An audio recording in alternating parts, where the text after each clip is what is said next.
Hello friends, now let's talk about how to get information about a file in Java programming. For example, we want to get the file name, the file path, and the size of the file in bytes. To do this, we will use file class again. And here I am checking if the file exists or not. So if the file exists, I will find its information and print to the screen.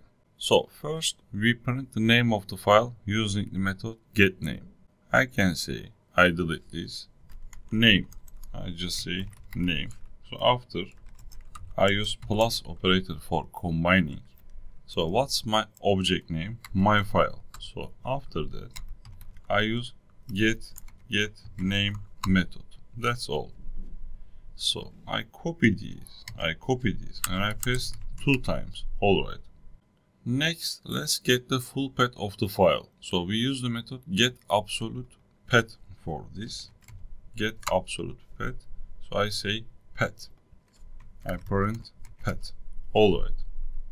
So now let's check how big the file is. To do this, we use length method, which gives the size of the file in bytes. So we can say my file dot length. So I say size. Alright, let's run my code.